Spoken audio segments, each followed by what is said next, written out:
Hello students, amalgamation में 8th तक मैं आपको कंप्लीट क्वेश्चन करवा चुका हूँ, चेक करवा चुका हूँ। 8th नंबर क्वेश्चन की एंट्रीज भी मैंने आपको करके बताई वीडियो। अब 9th नंबर क्वेश्चन, इसका मैंने कहा था पीसी निकाल के रखना, स्टार एंड मून। ठीक है, तो चांद सितारे दिखाता हूं मैं आपको।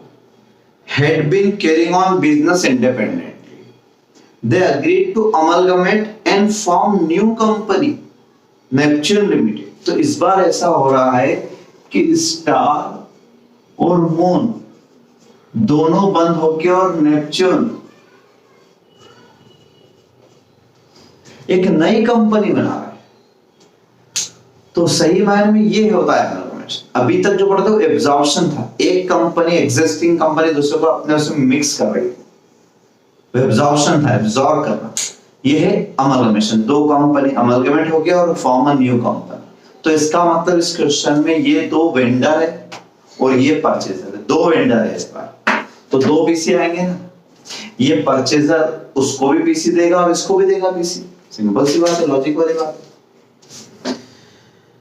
With authorised share capital 2 lakh rupees 2 lakh. नई कंपनी जब भी बनेगी तो एक अच्छी बात है कि इसमें पुराना कुछ भी रहेगा तो बैलेंस शीट बनाना इजी रहेगा। यानी जो जो आप एंट्री करोगे न्यू बुक्स में बस वही बैलेंस शीट रहेगा, पुराना कुछ देखना ही नहीं, तो इजी रहेगा बैलेंस शीट बनाना। और कैपिटल कितनी, तो ₹2 lakh divided into 40,000 shares of 5 each. बच्चे जल्दबाजी में पढ़ते नहीं है, यहां गलती कर देते हैं। यानी इसके शेयर की कीमत ₹5, इसके शेयर जो हैं वो ₹5 फेस वैल्यू वाले हैं। यानी अगर प्रीमियम डिस्काउंट एट पार कुछ भी हुआ तो 5 से रहेगा, 10 से नहीं। अब जल्दबाजी में बच्चे पढ़ते नहीं, और जब शेयर देने की बारी आती तो ₹10 का शेयर दे देते हैं। अरे कहां लिखा ₹10 का शेयर, 5 का तो शेयर। प्रीमियम का बोलेंगे तो करेंगे, लेकिन फिलहाल तो ₹5 का है ना। बैलेंस शीट बहुत छोटी सी, क्योंकि इस क्वेश्चन में बैलेंस शीट पे इतना जोर नहीं दिया गया है, इसमें कंसेप्ट कुछ और ही है। तो बैलेंस शीट तो बहुत छोटी सी दी है, असेट लायबिलिटीज की। फिर क्या लिखा, रिवैल्यूड अमाउंट, ये भी ठीक है, रिवैल्यूएशन दिया हुआ है। बी पॉइंट में क्या लिखा है, debtor and creditor include 21 on by Star to Moon, मतलब वो तो इंटर कंपनी ट्रांजैक्शन अभी काम नहीं आएगा, कब आएगा, लास्ट में। Purchase consideration is satisfied by issue of following shares and debentures. इसका मतलब इस बार डिबेंचर्स भी पीसी का पार्ट है, लिख दिया इसलिए clearly. PC is satisfied by issue of following shares and debentures।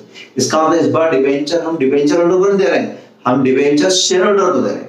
So it is part of PC. इनके शेयर होल्डर को आप जो भी देते हो वो पीसी होता है, चाहे वो इक्विटी शेयर दो चाहे डिबेंचर। तो मेन खेल इस क्वेश्चन पीसी। इसलिए आप देखो रिक्वायरमेंट में भी क्या लिखा है, compute the amount of debentures and shares to be issued. वही निकालना है, कितने डिबेंचर कितने शेयर्स, और फिर सीधे बैलेंस शीट बनाना है आफ्टर अमलगमेशन। एंट्रीज पूछी ही नहीं है एग्जाम में, डायरेक्ट हम बैलेंस शीट बनाएंगे, लेकिन फिर भी यहां पर क्या करना पहले सोचो। तो पहले तो पीसी पे कंसंट्रेट करो। अब पीसी किस मेथड से निकालें, तो आप बताइए इस क्वेश्चन में हम कैसे निकालें। तो भाई आपके पास दो पॉइंट है पीसी के। पहला पॉइंट है 30,000 equity shares of Neptune Limited to Star and Moon in the proportion। अच्छा, नंबर ऑफ शेयर टोटल दे दी 30,000, वो फिर बोल दिया इसको अलग अलग बांट दो, क्योंकि दो कंपनी को देना है। आप अपने आप को नेपच्यून नई कंपनी मानो, आपने दो कंपनियां खरीदी, 30,000 शेयर इशू कर रहे हो, दोनों को कितने कितने दोगे, तो रेशो में दोगे। क्या ratio, to profitability of their respective business based on average net profit during the last 3 years। तो बड़ी आसानी से सभी ने निकाल लिया होगा, इसमें मुझे नहीं लगता किसी को डाउट आया होगा। तो एवरेज प्रॉफिट, अभी एवरेज प्रॉफिट की वर्किंग आप लोग कर लेना है ना, मैं सीधे पीसी की वर्किंग बताता हूँ, मैं सीधे बताता हूँ पीसी। तो working note number 1, number of equity shares 30,000, ठीक है। और रेशो क्या रहेगा, ratio of average profit, average profit तो एवरेज प्रॉफिट में सीधे सीधे निकाल देता हूं। आप चाहो तो यहाँ तीनों का प्रॉफिट निकला, 3 साल का, स्टार का और मून का। ये स्टार और ये मून। आप पहले तीनों लिखना फिर डिवाइड कर देना। तो 2,24,788 माइनस एक लॉस भी है प्लस 18962 डिवाइडेड बाय 3। तो 1,37,500 एवरेज प्रॉफिट आया। Average profit 137,500। दूसरी कंपनी का कितना आया?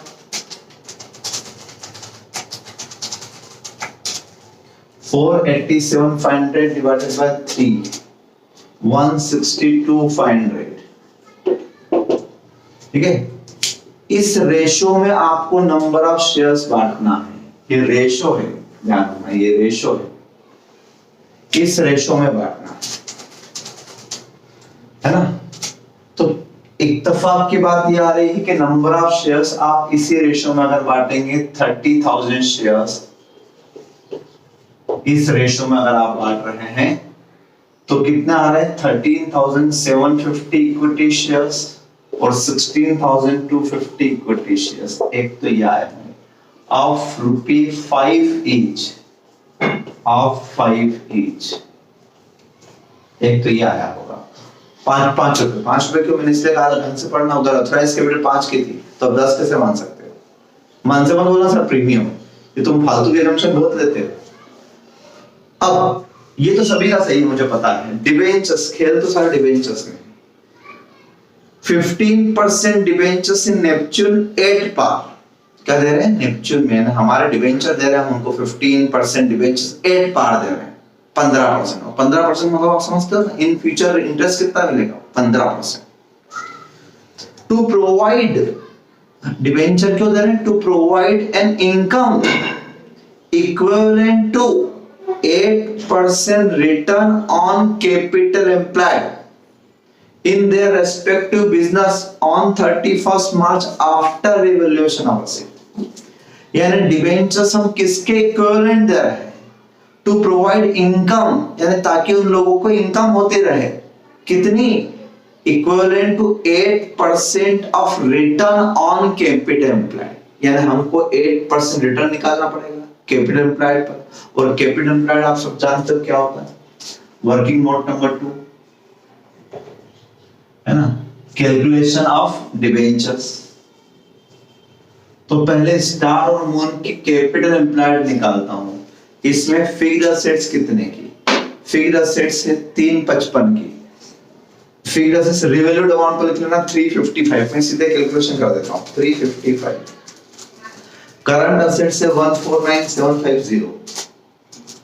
दोनों का रिवैल्यूएशन दिया है और पीछे बैलेंस शीट में असेट भी 2 ही थी, तीसरी कुछ भी नहीं होती तो जोड़ते रियल असेट्स आ गई। जोड़ते हैं ना, तो 2 माइनस लायबिलिटी। लायबिलिटी का इधर रिवैल्यूएशन नहीं दिया लेकिन पीछे लायबिलिटी दी है 298,500, ये माइनस कर दो।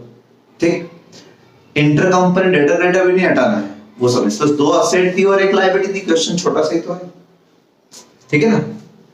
तो अब ये कितना आ गया आपका? 355 प्लस 149,750 माइनस 298,500। ये आ गया 206,250। ये कैपिटल एम्प्लॉयड लेना है ना, आप लिख देना उसको सही ढंग से। फिर इसकी कितनी? मूल की 195,788,75 और लायबिलिटी पीछे कितने दर की? 90,125। तो ये होगा 183,750। इसका 8%, कितना बोला? 8। इसको बोलेंगे हम रिटर्न ऑन कैपिटल एम्प्लॉयड। तो इसका 8% यानी कि 14,700 रुपए और इसका 8% मतलब कि 16,500। क्या इतने के डिबेंचर्स इश्यू करने का बोला उन्होंने? आप ढंग से लाइन पर उन्होंने बोला 15% debentures in Neptune Limited at par to provide an income equivalent to 8%। इतनी इनकम होना चाहिए, इतने डिबेंचर नहीं, इतनी इनकम होना चाहिए इतनी। तो अब नई कंपनी में डिबेंचर से इनकम कैसे होगी? इतनी इनकम डिबेंचर से होना चाहिए। तो डिबेंचर से इनकम एक ही होती है, इंटरेस्ट ऑन डिबेंचर। यानी कहने का उनका मतलब था कि 8% के इक्विवेलेंट यानी 16,500 रुपए के इक्विवेलेंट इनकम हो, यानी इंटरेस्ट ऑन डिबेंचर्स क्या हो, इतना इंटरेस्ट ऑन डिबेंचर्स हो इन नेपच्यून लिमिटेड। नेपच्यून लिमिटेड से जब हम लोगों को इंटरेस्ट जाए तो इतना जाए कम से कम 8% के इक्विवेलेंट, 8% के बराबर, तब जाके वो सेटिस्फाइड हो गए। तो इसका मतलब ये हुआ कि स्टार और मून में 16,500 और 14,700 की इनकम करवाना, और इनकम होगी 15% के रेट से। डिबेंचर कितने के 15 और 8 पार दें, इंटरेस्ट से भी पार ही मिलता है, तो 15% यानी 100 रुपए के डिबेंचर में 15 की इनकम होगी, तो ये इनकम है मतलब, और ये भी इनकम है। इनकम को इनकम से डिवाइड कर दिया और इनटू 100 कर दिया, ठीक है। ये आ गया आपके इक्विवेलेंट डिबेंचर्स ₹1,10,000, और यहाँ कितने हो जाएंगे 14,700 डिवाइड बाय 1.5 98,000, ठीक है। ये 15% डिबेंचर्स टू बी इश्यूड, ये निकालने के लिए कहा था कि कितने डिबेंचर और कितने, और 8 पार यानी 100 रुपए का डिबेंचर माने तो नंबर ऑफ डिबेंचर्स हो गए आपके कितने 1100 और 980, क्लियर। तो नीचे compute the amount of debentures, तो नंबर में नहीं पूछा था इसलिए मैंने अमाउंट पे लाके बोल दिया। पीसी कितना हो जाएगा, पीसी अगर निकालना है तो ये तो हो गए डिबेंचर्स, है ना, ये working note 1 working note 2। PC अगर निकालना है तो पीसी क्या हो जाएगा आपका स्टार और मून में, एक तो इक्विटी शेयर हो गए, वो कितना होगा इक्विटी शेयर, ये है यहाँ पे 5 रुपए का एक, 13,750 इंटू 5 रुपए, अमाउंट में लिखना है ना, ये अमाउंट में लिखना पड़ेगा, पीसी तो अमाउंट में निकलेगा 68,750, और यहाँ पर 16,250 इंटू 5 यानी कि 81,250। डिबेंचर्स कितने 15%, वर्किंग नोट नंबर 2, ये वर्किंग नोट नंबर 1, यहाँ डिबेंचर 1,10,000 या 98,000, तो टोटल पीसी जो हो गया इसका हो गया 178,750, और इसका हो गया आपका 259,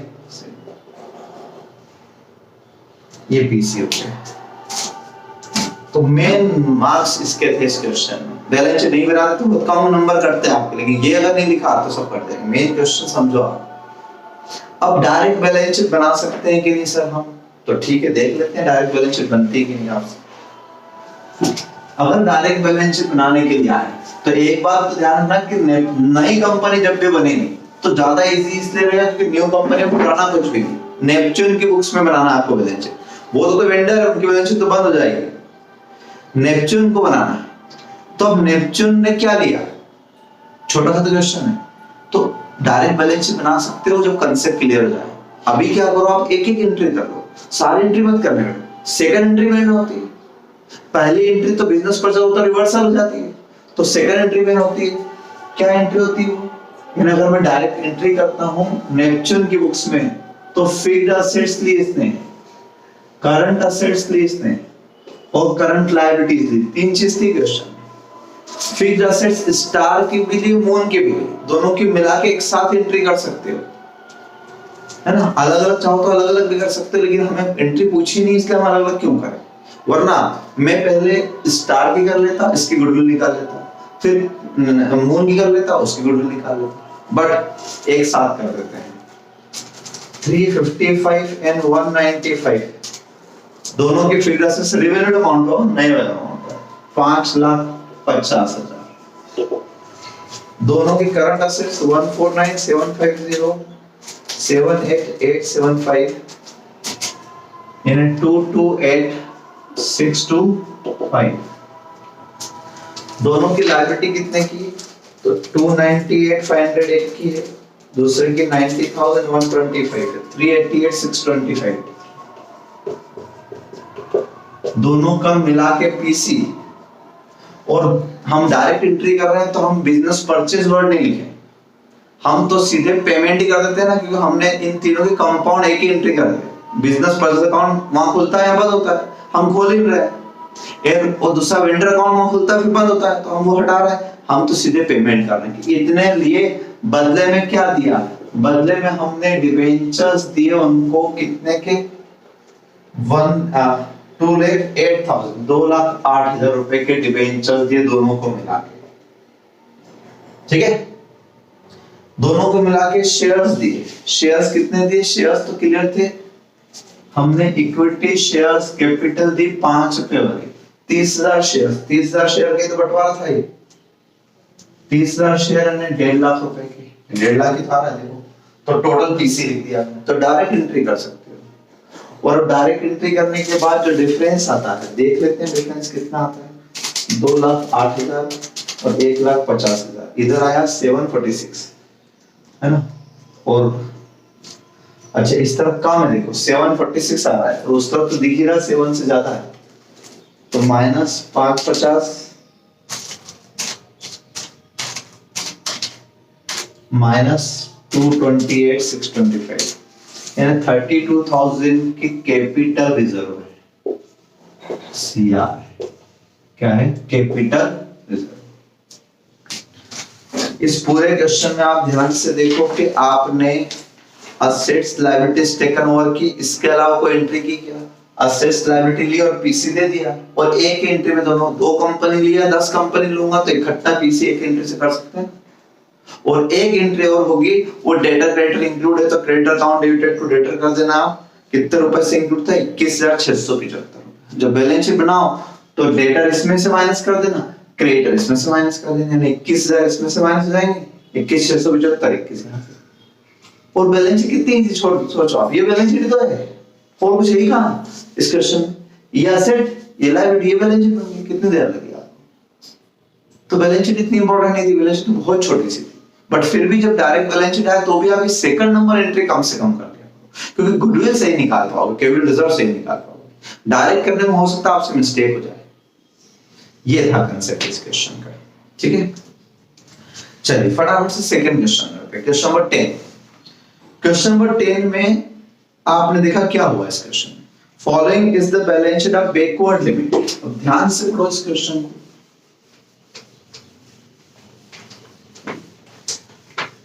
तो बैलेंस शीट दे रखी है बैकवर्ड लिमिटेड की, और क्या लिखा है नीचे जाके, there is a contingent liability in respect of claim for royalty 15,000। इस बैकवर्ड की कंटीजेंट लायबिलिटी थी, लेकिन कंटीजेंट लायबिलिटी रियल तब बनती है अगर कोई इसका सर्टेन कमिटमेंट करे, अदरवाइज कंटीजेंट मे और मे नॉट हैपन, तो अभी कुछ भी नहीं होगा। It was arranged that new company Progressive Limited should be formed to acquire the under mentioned asset at value stated। क्या लिखा है, नई कंपनी क्यों बनाई, टू एक्वायर बिजनेस नहीं, to acquire under mention asset. इसका मतलब नई कंपनी सिर्फ असेट ले रही, लायबिलिटी नहीं, और वो भी अंडर मेंशन असेट ले रही, वो भी स्टेटेड वैल्यू पे ले रही। तो एक बात तो यहां से समझ लो, जब इतना क्लियर लिखा हो तो ध्यान से पढ़ना। और दूसरी एक नई बात ये आगे इस क्वेश्चन में कि बैकवर्ड लिमिटेड एग्जिस्टिंग कंपनी, ये बंद होके प्रोग्रेसिव नई जो बन रही है वो एग्जिस्टिंग नहीं, न्यू कंपनी, वो मतलब उसमें पुराना कुछ भी नहीं है, तो ये एब्जॉर्प्शन नहीं है। फिर ये क्या है, जब एक एग्जिस्टिंग क्लोज हो जाए और एक एग्जिस्टिंग बन जाए, इसके सारे एसेट रियल उधर चले जाए, ठीक है, लायबिलिटीज मना करो वरना लायबिलिटी उधर चले जाती। तो ये है एक्सटर्नल रिकंस्ट्रक्शन, याद करो, जब one existing company liquidate and transfer assets to new company. अभी पिछला स्टार में 2 बंद होकर तीसरी बनी थी, वो तो अमेलगमेशन है, लेकिन यहाँ one company to one company जब हो तो ये एक्सटर्नल रिकंस्ट्रक्शन है। जस्ट लाइक अमेलगमेशन है, इसलिए उस चैप्टर में नहीं आया था, इंटरनल रिकंस्ट्रक्शन में ये एक्सटर्नल यहाँ आया। तो करना सेम है जैसा करते हैं, कुछ नहीं बात नहीं, यानी आप नहीं भी पहचान पाओगे तो भी कर देना, कोई दिक्कत नहीं, चलेगा। अब 4 असेट ली बस, और उसकी वैल्यू भी लेती है उन्होंने।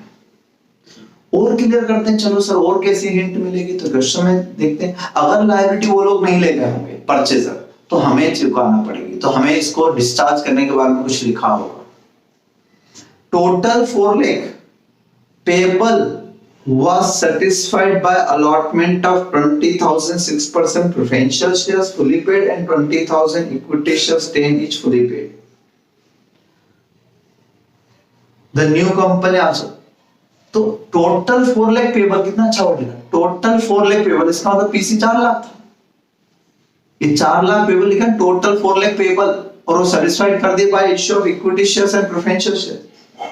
तो शेयर्स भी मिल गए 20,000 शेयर, 10 रुपए का एक 2 लाख, और 20,000 इक्विटी शेयर 10 रुपए का एक 2 लाख, 4 लाख यहाँ से भी आ गए, यानी पेमेंट मेथड से भी 4 लाख आ रहा है, टोटल पेबल वर्ड से भी 4 लाख आ रहा है, और 4 असेट लिया आपने, उन टोटल लगाओ सबका, असेट टेकन ओवर कितने की हुई, 4 लाख की।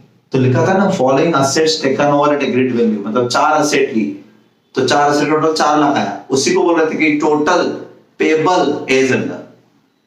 तो पेमेंट मेथड से भी पीसी आ रहा है और असेट मेथड से भी आ रहा है, ठीक है।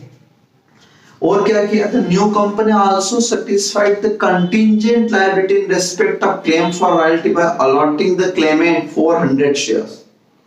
सीधे क्लेमेंट को हम 400 शेयर दे देंगे, तो इसमें कंपनी का काम नहीं, इसलिए पीसी में नहीं आएगा। पीसी में क्या आता है, जो शेयर होल्डर को देते हैं वो पीसी में आता है, जो लायबिलिटी होल्डर्स को डायरेक्ट डिस्चार्ज करते हैं वो पीसी में नहीं आता, जो डिबेंचर होल्डर को देते हैं, जो क्रेडिटर को देते हैं, जो लायबिलिटी को ले देते हैं, डायरेक्ट इश्यू कर रहे हैं, तो पीसी नहीं, because PC is only payment to share holder. Share holder में भी इक्विटी और preferential. Book debts realise 130, an amount of trade creditors proved to be 81,000, loan and other liability were discharged and cost of winding up 14। ये सारे point पढ़ के आपको लग रहा है किसके बारे में लिखा है, क्योंकि ऊपर ध्यान से देखो उन्होंने 4 असेट ली, उसमें डेटर नहीं ली, इसका मतलब जो असेट नॉट टेकन ओवर है हमने उससे रियलाइज कर लिया पैसा, 1 आए, क्रेडिटर होने लगे तो हमने डिस्चार्ज कर दिए, कितने रुपए दे दिए, 81,000, लोन होने लगे हमने दे दिए, खर्चे उन्होंने नहीं दिए हमने दे दिए, तो ये सारे पॉइंट वेंडर के पॉइंट ऑफ व्यू, ठीक है। और ऐसे ही नीचे प्रेफरेंशियल शेयर्स वगैरह के बारे में लिखा हुआ है। You are required to close the books of backward by preparing necessary important ledger accounts vendor की बुक्स। तो पहले मेरी बात सुन लो, पहले परचेजर की बुक्स में नंबर 1 तो पीसी निकाल लिया आपने, 20,000 preferential shares of 10 each, 20,000 equity shares of 10 each, 4 lakh, ये एक वर्किंग होगी। परचेजिंग कंपनी में एंट्री लिख लो आप फटाफट, हुई business purchase to vendor company 4 lakh, payment भी कर दोगे आप, पेमेंट कैसे कर दोगे, vendor company account debited to equity share to preferential share 2-2 lakh रुपए, ये भी हो गया। और असेट्स लायबिलिटी की एंट्री कर देंगे, तो असेट्स की लायबिलिटी सब एंट्री करना ही नहीं है, परचेजर कितनी एंट्री करता है, जितने वो ले गया, 4 असेट ले गया, कौन कौन से 4 असेट, ये चारों, land and building, plant machine, motor vehicle, stock, कितने लाख के, 4 लाख के, एग्रीड वाले 4 लाख, लायबिलिटी कुछ भी नहीं ली, बदले में बिजनेस परचेस कितने का, 4 लाख का, नो गुडविल नो कैपिटल, क्योंकि पीसी पेमेंट मेथड से हुई आ रहा था, असेट से हुई आ रहा था, इसलिए। तो वैसे 3 एंट्री का खेल है। चौथी एंट्री डिबेंचर टू डिबेंचर होती ही नहीं, है ही नहीं। अब 5वीं एंट्री एक्सपेंडिचर, वो भी परचेजर ने नहीं किए, वेंडर ने किए। हाँ, एक जरूर होगी कि परचेजर ने यानी प्रोग्रेसिव न्यू कंपनी ने वो कंटिंजेंट लायबिलिटी के लिए 400 शेयर इश्यू किए, तो शेयर इश्यू करने की तो एक ही एंट्री होती है, 400 शेयर इश्यू किए, कितने रुपए का एक शेयर था, शेयर्स कितने का था कुछ लिखा नहीं क्वेश्चन में, 10 रुपए का ही है, सॉरी उसमें लिखा ऊपर 20,000 शेयर्स, तो 10 का तो 4, तो दिए तो सही, इश्यू तो किया, लेकिन डेबिट क्या करें, क्योंकि हमने कोई लायबिलिटी क्रिएट तो की नहीं थी, लायबिलिटी कुछ क्रिएट की थी क्या, नहीं, तो डेबिट क्या करें, प्रॉब्लम ये। तो फिर वही बात है, हम एक्स्ट्रा दे रहे हैं, जितना देना था वो दे चुके हैं, उसके बाद भी दे रहे हैं एक्स्ट्रा, तो वही गुडविल है ना। आपको सोचो अगर यहाँ लायबिलिटी लिखी होती 4,000 रुपए की मैंने, तो यहाँ डिफरेंस 4,000 का आता, उसको क्या लिखता, गुडविल। तो जो एक्स्ट्रा देते हो आप पीसी के बाद, एक्सपेंडिचर करते हैं अक्सर क्वेश्चन, ये भी एक्सपेंडिचर ही तो हुआ, उनके एक्सपेंडिचर हमें देना पड़े, उनकी लायबिलिटी हमें देना पड़े, तो गुडविल या कैपिटल रिजर्व से एडजस्ट करो। तो 3 एंट्री के बाद चौथी एंट्री ये, इसलिए परचेजर की बुक्स बहुत आसान है, वो आप करना, मैंने सारी एंट्री बता दी, टैली करवा दी। अब मैं बताता हूँ वेंडर की बुक्स में। तो वेंडर की बुक्स में एंट्री जर्नल एंट्री में मैं करवा चुका हूँ, बहुत सारे क्वेश्चन होगा जर्नल एंट्री के, पहले भी समझाया मैंने, फिर हिमालय में भी समझाया, अजंता एलोरा, बहुत सारे क्वेश्चन हो गए। अब लेजर समझाता हूँ, लेजर भी करेंगे तो करेंगे उस स्टाइल में, वो स्टेप 3-3 एंट्री। तो पहली एंट्री क्या थी? Realisation account debited to assets taken over. जो जो असेट वो ले गए वो आप खत्म कर दो, रियलाइजेशन में लिख के उसको खत्म कर दो। तो एंट्री क्या हो गई? Realisation account debited to asset, asset credit हो गई। किस वैल्यू पर? तो हमेशा बुक वैल्यू पर। तो 4 असेट वो लोग ले गए थे, उनकी एग्रीड वैल्यू लगे, आप बुक वैल्यू लिखोगे 3, 18, 1, 65, 6, 200, 83, 500, बस। दूसरी एंट्री का आएगी लायबिलिटीज टेकन ओवर, ले नहीं गए लायबिलिटीज, ले जाकर तुम्हें क्रेडिट कर देता। तीसरी एंट्री का आएगी एक्सपेंडिचर की, एक्सपेंडिचर जरूर हमें करना पड़े 1400, तो एक्सपेंडिचर 1400 टू कैश 1400 रुपए, यहाँ 1400 रुपए कैश अकाउंट में लिख देते हैं बाय रियलाइजेशन। और ओपनिंग बैलेंस कितना है कैश का? Opening cash and bank balance है 13,100।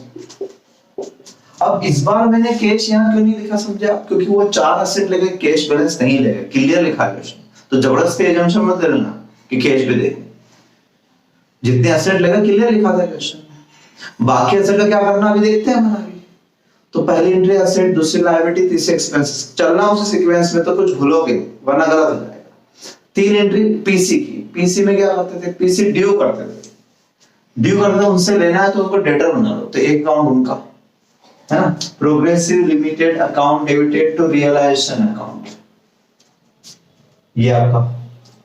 और पीसी कितना था इस क्वेश्चन में? 4 लाख रुपए का पीसी था, तो by Progressive Limited account 4 lakh. PC due कर लिया, पीसी रिसीव कर लो।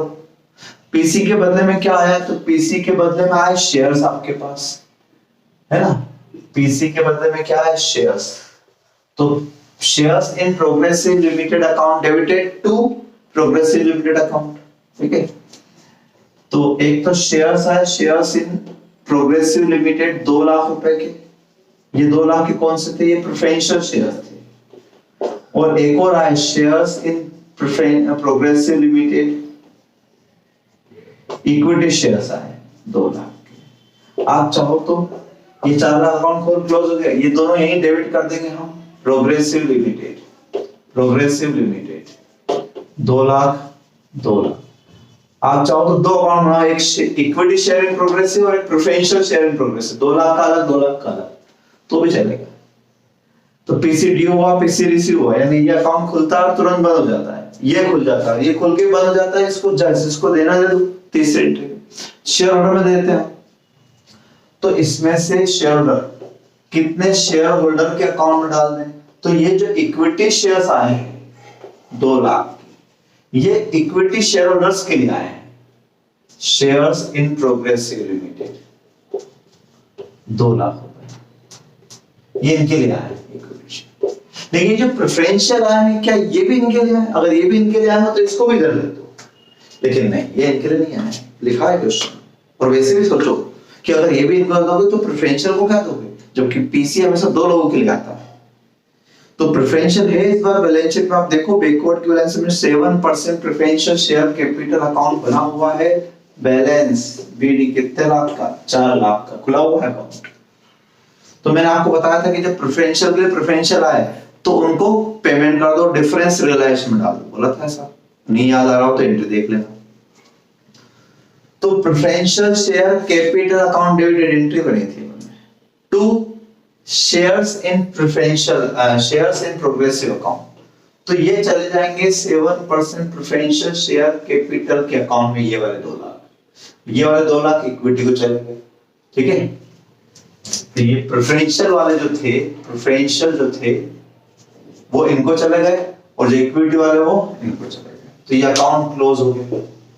ये यहां से 2 लाख यहां जाए, कहां से आए? Shares in Progressive limited. अब शेयर्स 4 लाख की जगह 2 लाख ही आए, तो डिफरेंस कितना? 2 लाख। 2 लाख का डिफरेंस कहां ट्रांसफर करने का था? मैंने लिखा उस एंट्री में, देखना, यहां डेबिट यहां क्रेडिट। रियलाइजेशन में by 7% preferential share capital account, ये हिसाब था। तो पीसी ड्यू हुआ, पीसी रिसीव हुआ, और पीसी जिसको देना था दे दिया। फिर क्या एंट्री? तीसरे स्टेप में assets liability not taken over, जो नहीं होती वो अब आई। इतने दिनों से, इतने साल के समय नहीं आई थी, अब आया वो पॉइंट कि जो नॉट टेकन ओवर वो हम मार्केट में बेच के रियलाइज कर लेते हैं। तो लैंड एंड बिल्डिंग गई, बैलेंस शीट में देखो, प्लांट मशीन गया, मोटर लॉरी भी गई, डेटर्स नहीं लेगा वो लोग। तो ठीक है, तो अब हम डेटर्स 1,34,000 और प्रोविजन 3,000 अलग से दिया है, और रियलाइज कितने दिए, बुक डेट्स रियलाइज 130 क्वेश्चन में लिखे रियलाइज बुक डेट्स। तो एंट्री कर लो, या तो पैसे आए, कितने आए टू डेटर्स, कितने पैसे आए डेटर्स से 1,30,000 31, कैश अकाउंट डेबिटेड या bank account debited to debtor account, debtor account कितने से 1,34, 1,34,000 से, और डिफरेंस कितना है 4,000 का, तो ये 4,000 कहां ट्रांसफर हो गए, 4,000 डेबिट कहां होंगे, लॉस, ये रियलाइजेशन। और प्रोविजन भी किधर लिखेंगे, प्रोविजन फॉर डाउटफुल डेट्स, वो भी यहीं पर, तो वो सेपरेट अकाउंट है, वो सेपरेट अकाउंट उसको अलग कर दिया, 134 के बदले 130 आया, सीधी सी बात, 4,000 का नुकसान, 3,000 की एंट्री अलग, और आप चाहो तो नेट 1,000 भी लिख सकते हो। और आप ऐसा भी कर सकते हो, पार्टनरशिप में जैसा करते थे, याद करो कि पार्टनरशिप में हम क्या करते थे, पूरे के पूरे डेटा इधर लिखते थे 130 को, प्रोविजन इधर लिखते थे, और फिर जब पैसा आता था तो cash account debited to realisation 31 ऐसा लिखते थे हम। तो भी मीनिंग वही आ रहा, देखो आप ध्यान से, तरीका वही है, तो आप जैसा चाहो कर सकते हो, आप चाहो तो पूरे डेटा पहले लिख दो, फिर रियलाइजेशन इधर लिख देना, चलेगा। असेट्स रियलाइज डेटर्स से होगी, है ना, और प्रोविजन अकाउंट भी बंद कर दिया, ध्यान से। कैश इन हैंड वो तो हम लास्ट में करेंगे। P&L अकाउंट, लॉस कहां है, 50 से सेट है, लॉस तो शेयर होल्डर अकाउंट में ट्रांसफर हो जाएगा, डेबिट में 4 लाख का डेबिट बैलेंस डेबिट में ट्रांसफर हो गया, स्टॉक जा चुका है, तो हमारी बैलेंस शीट साइड पूरी कंप्लीट हो गई। लायबिलिटी साइड में चलते हैं। लायबिलिटी में जो लायबिलिटी वो लोग नहीं लगे, इसलिए हमें पे करना है, तो क्या लिखा था लायबिलिटी में, क्रेडिटर्स प्रूव्ड 81,000, तो क्रेडिटर को 81,000 दो, creditor account debited 81,000 to cash 81,000 मैंने क्रेडिटर्स को दिया, लेकिन क्रेडिटर थे कितने के, क्रेडिटर्स थे 86,500 के, और दिया 81, तो 5,100 का प्रॉफिट, 5,100 का प्रॉफिट बाय क्रेडिटर्स। या फिर यहाँ पे भी वैसे एंट्री कर सकते हो, पहले पूरा क्रेडिटर लिख दो, फिर पेमेंट इस तरफ लिख दो, तो भी सही जाएगा, ठीक है। तो क्रेडिट बैलेंस एक बार यहाँ क्रेडिट हो गया, एक बार यहाँ क्रेडिट हो गया, आप उस लेजर में तो और अच्छा है, क्योंकि लायबिलिटी वाली चीज क्रेडिट भी होगी कहीं पे भी, या तो यहाँ या वहां। बिल्स पेबल 4,200, बिल्स पेबल का पेमेंट कर देते हैं, ठीक है ना, क्योंकि कुछ लिखा नहीं तो सारे लायबिलिटी का पेमेंट करना है। और ओवरड्राफ्ट 9,400, ओवरड्राफ्ट का पेमेंट कर देते हैं 9,400 ओवरड्राफ्ट। इस पे कोई प्रॉफिट लॉस हुआ नहीं, इसलिए यहाँ नहीं लिख रहा हूं मैं इसको, ठीक। लोन भी है 5,000 का, 5,000 का लोन है, तो लोन का भी पेमेंट करें, लोन 5,000, लोन का पेमेंट भी करें, है ना। दिख नहीं रहा हो तो मैं आपको थोड़ा सा चुका देता हूं इसको, है ना, 5,000। आगे चलते हैं, अब हो गई असेट्स दे दी, लायबिलिटी दे दी, है ना, प्रेफरेंशियल शेयर का भी हो गया। चौथी स्टेप में क्लोजिंग एंट्री, बची हुई सारी एंट्री, तो बची हुई सारी एंट्री का आप क्या देख लो, पहले तो बैलेंस शीट पढ़ लेते हैं। प्रेफरेंशियल शेयर 4 लाख की, यस लिख दिया हमने।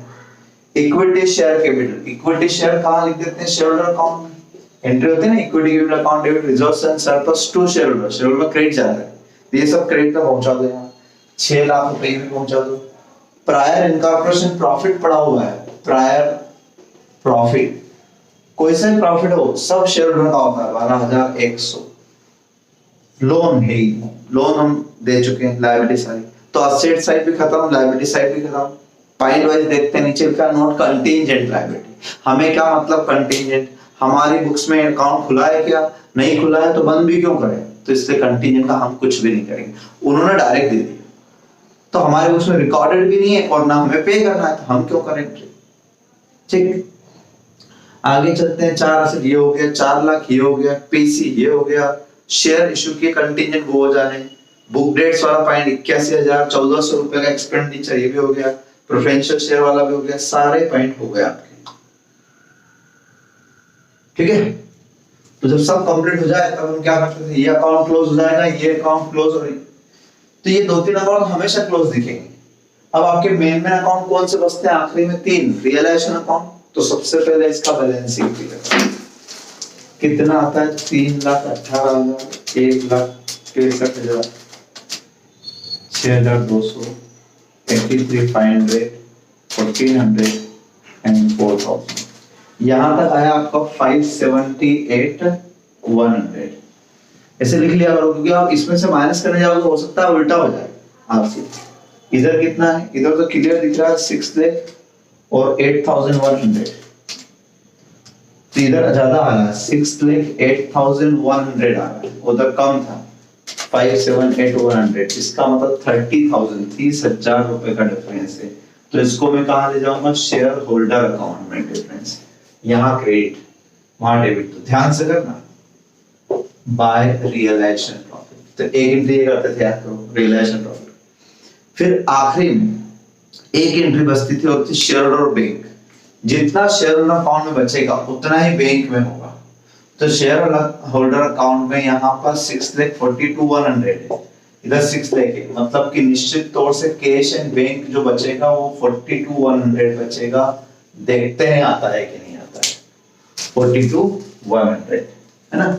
अगर आपको कैश अकाउंट अभी भी नहीं दिख रहा है तो मैं और नीचे कर देता हूँ, कितना आता है देखते हैं। 1,400, 81,000, 4,200, 9,000, 400, 5,000। उधर है 1,01,000, ठीक है। और इधर दिख रहा है मुझे 1,43,100, एक्सैक्ट 42,100 उधर आ रहा है ना। मेरे पास जगह नहीं है इसलिए यहाँ लिख देता हूँ 42,100 बाय शेयर होल्डर अकाउंट। ये यहाँ चला गया, ये मैच हो गया। तो लेजर पोस्टिंग भी करोगे, कहने का मतलब मेरा है कि इस तरीका भी रखना है, वही 3 एंट्री रियलाइजेशन की, फिर पीसी की, फिर नॉट एज टेकन ओवर की, और फिर क्लोजिंग की, तो परफेक्ट जाएगा। और अकाउंट भी सीक्वेंस बनाओ। रियलाइजेशन के बाद पीसीडी होता है तो ये अकाउंट, इससे पीसी रिसीव होता है तो शेयर अकाउंट, यहां से कहा जाता है शेयर अकाउंट। ये बिल्कुल सीक्वेंस होना चाहिए। बाकी अकाउंट मेरे आप आगे भी चलना है, ठीक। और अब होमवर्क सुन ले। क्वेश्चन रिपीट तो 100% करना है, क्योंकि सब क्वेश्चन यूनिक है अपने आप में। अब आपको पीसी निकालना है। पहले 11th नंबर क्वेश्चन का पीसी निकाल के बताएंगे, और 14th का। 2 पीसी निकालो, 11th एंड 14th। जो 2 पीसी अगर टैली हो गए तो हम आगे बढ़ेंगे, है ना। उसके बाद देखते हैं, एंट्रीज तो बात की बात है, पहले पीसी तो टैली हो, क्योंकि पीसी मजेदार है दोनों क्वेश्चन, ठीक है। दिमाग लगाना थोड़ा। Thank you.